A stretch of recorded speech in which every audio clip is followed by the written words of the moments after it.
Que mangá é cheio de coisa bizarra, isso dispensa apresentações, né? Mas também tem muita brutalidade nas obras. E sinceramente, tem uns detalhes tão nojentos que eu até tento evitar. Mas hoje não é o caso, porque agora a gente vai ver as piores mortes dos mangás. Eu só selecionei obra pesada aqui pra vocês verem, ó.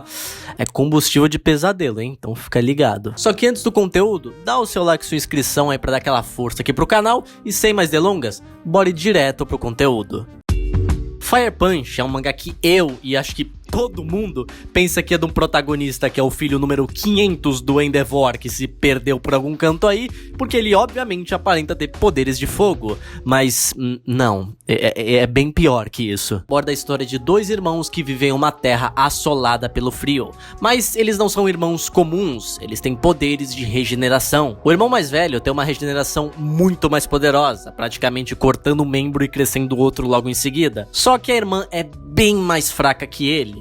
E é óbvio que eles não são os únicos com poderes nesse mundo. Os dois irmãos vivem em uma vila isolada, e como eles têm o poder de se regenerar, eles cortam os próprios braços para darem de comer para aquele povo, para que eles não morram de fome, já que não tem praticamente nada vivo além deles ali. Só que tudo isso muda no dia que uma associação mais poderosa chega à vila para recrutar pessoas que tivessem poder para uma guerra que iria acontecer contra a fonte de todo aquele frio. Enquanto os soldados vasculhavam a vila para ver se encontravam pessoas, eles veem vários braços, e eles pensam que aquelas pessoas são canibais, que matam si mesmos para se alimentar, sem suspeitar que basicamente ninguém tava se machucando. Só que é aí que vem a merda.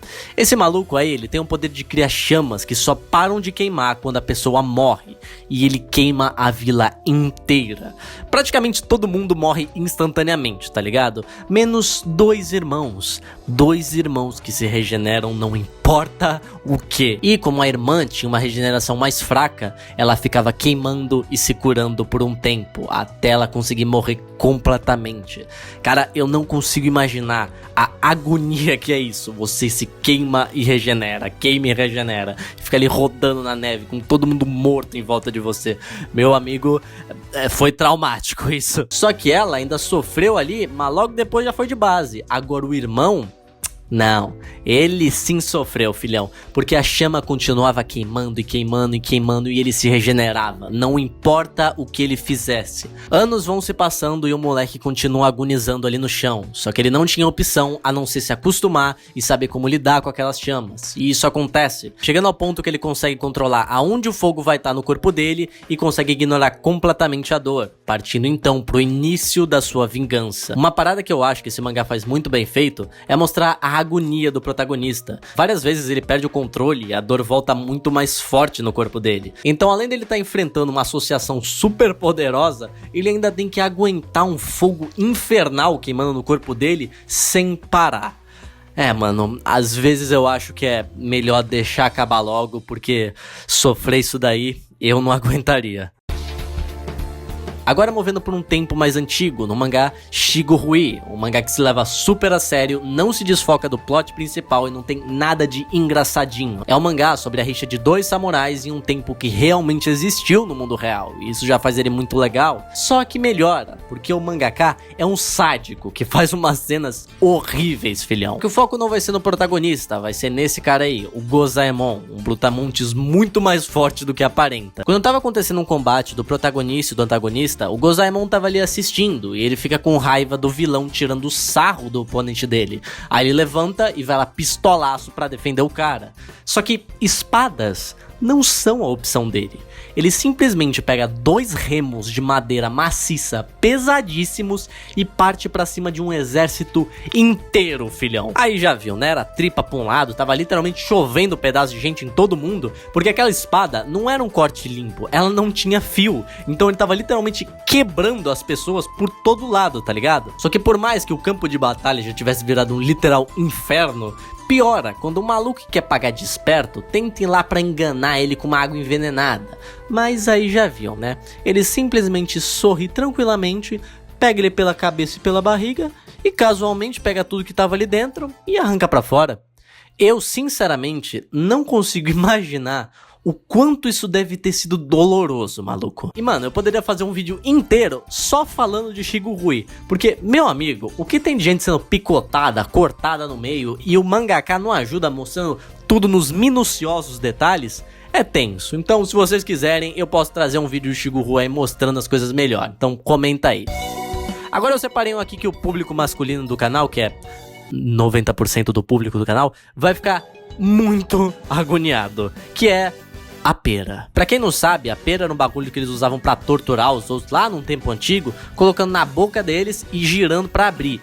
Só que aqui tem um uso diferente no mangá Jujika no Rokunin. Esse mangá é sobre a vingança do protagonista em 5 moleques que passaram do ponto no bullying, e ele sempre tenta se vingar de uma maneira que se relacione com o tipo de bullying que ele sofreu. E esse moleque, ele se arrepende do que ele fez, viu? Esse moleque, aos 15 anos, já é dono de um puteiro. E ele é o mais babaca que vocês conseguem imaginar, fazendo tudo pra ter o prazer absoluto. Isso inclui aprisionar a própria namorada num apartamento em condições precárias e fazer tudo o que ele quiser, a hora que ele quiser. Isso significa muito, muito estupro. Quando ele é capturado pelo protagonista, ele mostra a pera e não enfia na boca dele. Ele enfia no cu dele. E o mangá vai e mostra ele abrindo aquele negócio, o moleque ficando desesperado até chegar ao ponto que rasga, filhão. Olha, se fosse eu ali, eu já teria ido de base, filhão. Eu não ia aguentar, sem sombra de dúvida eu não ia aguentar. Mas piora, porque 1, ele sobrevive, e 2, a namorada que tava pistola com ele aparece ali pra se vingar. E ela não aparece sozinha. Ela aparece com uma versão miniatura da pera.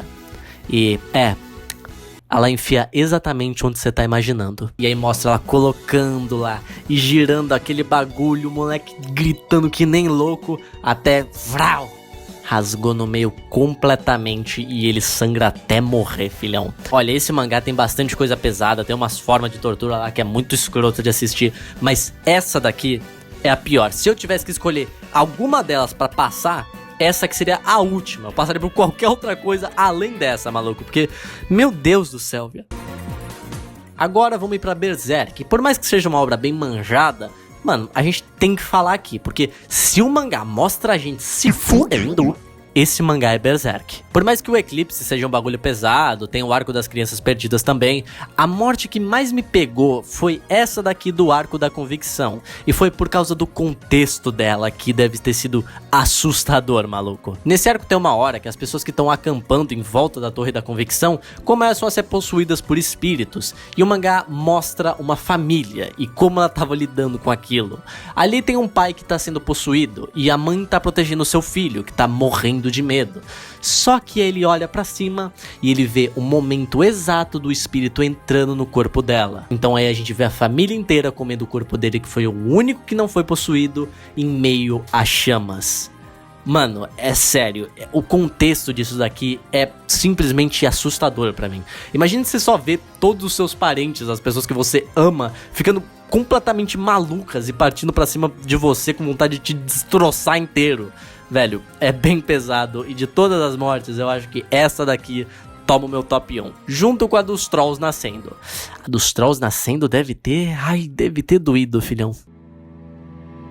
Bora agora falar do mestre do horror, o Junji Ito, que por si só já tem uma coletânea de bizarrice, né? Gente quebrando todo o osso do corpo pra virar uma espiral, sendo esmagada por uma árvore fantasmagórica, ou até virando parte de um planeta que tem vida. Só que a história que eu vou falar aqui hoje não é nenhuma dessas mais famosas dele, é sim a história do Pássaro Negro. Nessa história nós temos um personagem que estava andando numa colina sozinho, até se assustar com um pássaro preto imenso com uma cara de mulher, caindo e se machucando gravemente, não conseguindo levantar dali e sem previsão nenhuma de ajuda. Em um lugar isolado e sem ninguém pra ajudar ele, ele provavelmente ia morrer de fome com o passar do tempo.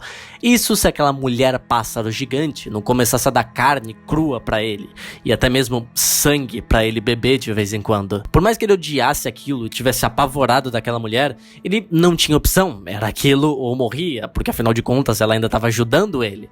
Mas depois de um tempo, quando ele é resgatado e vai parar no hospital, aquela mulher continuava aparecendo e alimentando ele do mesmo jeito. Só que como ele não estava mais numa montanha e sim um hospital, os médicos pegaram pedaços daquela carne e fizeram pesquisas e descobriram que o DNA dela batia exatamente com o DNA dele. Era como se ele estivesse comendo a si mesmo, de certo modo. Mas como isso era possível, tá ligado? Ele então começa a fugir dela em desespero, porque ela só não parava de seguir ele, mas ela começou a ficar mais agressiva, literalmente mordendo ele no meio da rua e arrancando pedaços. Isso escalando até o ponto que ela captura ele e leva pro topo de uma colina, e dia após dia fica pegando pedaços e levando pra algum lugar. Depois de algum tempo, ele entende o que estava acontecendo ali. O DNA da carne batia com o dele, porque aquilo era um paradoxo temporal. De algum jeito, aquele pássaro conseguia viajar no tempo, e a carne que ele estava comendo do passado era a vítima que ele mesmo virou no futuro, e isso se tornaria um ciclo infinito entre várias linhas do tempo. Esse sinceramente é um dos piores jeitos de morrer, porque é infinito, você não tem como quebrar aquele looping. Imagina só, você tá andando e encontra um bicho cósmico do nada que faz você sofrer pro resto da eternidade. Mano, o Junji Ito nunca decepciona, e eu adoro essas histórias menores deles que o pessoal acaba nunca falando. E pra fechar, vamos com loucura total aqui. Vamos falar do mangá It the Killer, um mangá onde um yakuza sadomasoquista que não consegue sentir dor por nada enfrenta um maluco completamente pirado que só consegue eliminar suas vítimas quando tá chorando por lembrar de um trauma. Eu te amo, Japão. Quando esses dois eventualmente se encontram e vão sair na mão, que é uma luta sinceramente mágica, o Yakuza acaba perdendo metade do braço, mas tudo bem, porque ele gosta daquilo, então ele não tá nem aí. Só que a luta vai piorando, porque ele morde o tênis do moleque e perde todos os dentes. E aí ele desvia de um ataque, de uma lâmina que tava no sapato dele, só que ele desvia por pouco, porque ele tem as roupas inteiras cortadas no meio. E como ele tava galudão, tem outra coisa ali que também é cortada no meio. E a gente pode dizer que ele ficou com 2 calorários depois. E aquilo marca um ápice pra ele, porque ele não conseguia achar aquela dor boa. Aquilo literalmente passou do ponto com razão, né? Então ele começa a fugir do moleque, que persegue ele chorando, e é sinceramente hilário essa parte. Mas ele tava num prédio muito alto, e lá quase no último andar. Então ele não tinha pra onde fugir. Só que o desespero é tenso, né? Ele pula da sacada e acaba agarrando em outra parte do outro prédio. Mas é claro que o destino consegue ser às vezes um filho do mapo, porque esse moleque na cagada acerta as lâminas do seu sapato nos dedos dele, cortando na hora, e quando ele tava ali segurando só com 2 dedos, um pombo vem, caga na mão dele e ele escorrega, caindo pro seu destino.